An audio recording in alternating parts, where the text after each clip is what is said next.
Hello, I'm Ignatius Alexander William Lake, and I'm going to spin you a wonderful tale today. A tale about Noodle the Poodle. Now, Noodle was a very interesting poodle. At a very young age, he ate a squeaky toy. Now, this squeaky toy became lodged in his throat, and while it was there, anytime he barked, it would come out like a squeak. This led to him getting no friends at all, and everyone ridiculing him for the fact that whenever he went to bark, it would squeak. It wasn't scary at all. It was laughable. They would howl with laughter at him when he tried to bark. And Noodle had a very odd dream.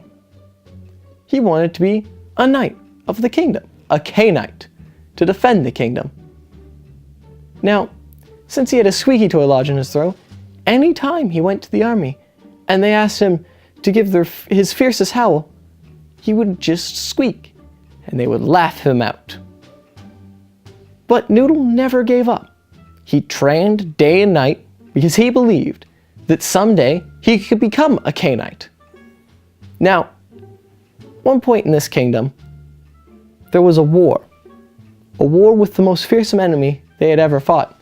The Canine Kingdom was at war with the Appliances.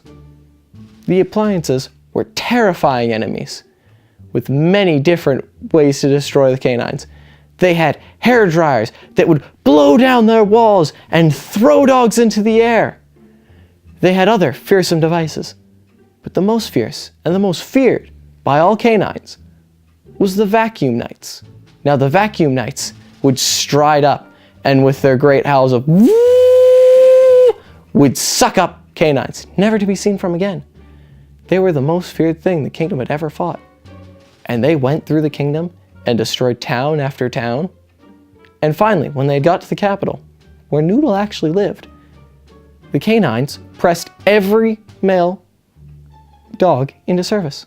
Now, everyone was in service. Even Noodle got his chance. He thought he could prove himself today in the most fierce battle to defend the kingdom. Today he would become a K-knight. He knew it. He believed in it.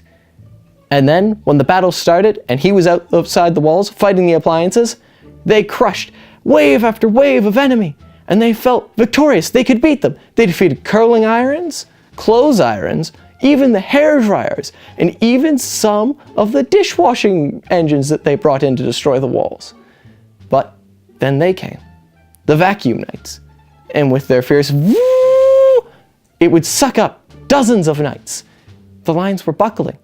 Everyone was fleeing in fear. Nothing could harm the Vacuum Knights. No matter what they tried, it failed. They just ran. They couldn't control themselves. They just feared them so much. And when they came up to where Noodle was fighting, even though Noodle was brave and fought hard, he began to quiver in fear. He began to cave. He turned and started to run with the other canines when he tripped and fell. And when he was there, he looked up and saw the Vacuum Knights were almost on him. He scrambled for anything at all, and he grabbed one of the chew toy maces that was near him. He had practiced with this weapon much, but he knew his practice couldn't do anything against the Vacuum Knights. All his K-Knight training would fail. And when the Vacuum Knight came in, he just threw it wildly, but it struck, and it struck true. It struck right in the center of the Vacuum Knight, right where the suction was strongest, and it caused the Vacuum Knight to break and collapse. And Noodle looked up, and he saw he'd done the impossible. He had felled a Vacuum Knight. He saw another come, and he swung at the same place he knew he struck before, and again, it fell. Still shaking with fear, he saw them, dozens of Vacuum Knights, and his men fleeing. But he couldn't let them get to the city. He knew the destruction they would cause, and there, while everyone retreated, he charged. Noodle the Poodle, all by himself, rushed the greatest army the canines had ever known. And he let out a mighty howl, but as always, it came out like a squeak. Now, when the soldiers heard this squeak, they found it odd, and even though they were running in fear, had to just turn back slightly. And when they did, they saw Noodle the Poodle, of all people, running straight at the Vacuum Knights. And even more surprisingly, they fell one after another to him. They looked over and he was still howling and squeaking. And they saw him winning.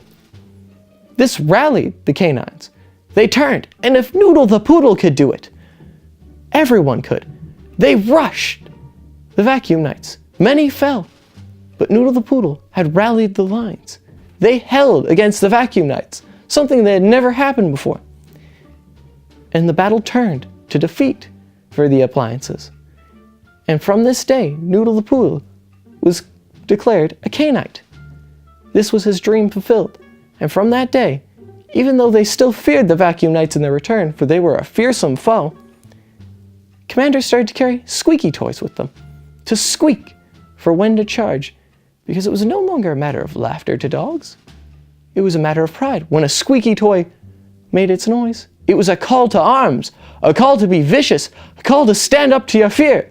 No longer something to howl with laughter at, no longer something to point out and make fun of. It was pride. It was what they believed in. It gave them loyalty and courage. And that is how Noodle the Poodle became one of the greatest K-Knights in history. If you liked my story today, please like or subscribe or tweet it or do something to get it out there and share it. And if you have a crazy idea you'd like for me to put in my story, put it in the comments below, and maybe I'll throw it in there just to see what happens. Shatner doesn't have a soothing voice. Shatner has the voice of, "Oh no, there is trouble afoot. We must take action." Yeah, no, they were considering him to be Governor General for Canada. I was like, do it, Shatner. Shatner would be like, "You men have not come to a decision. It's time to get your asses in gear and make an agreement. Stephen Harper, get your head out of your ass and listen to the people."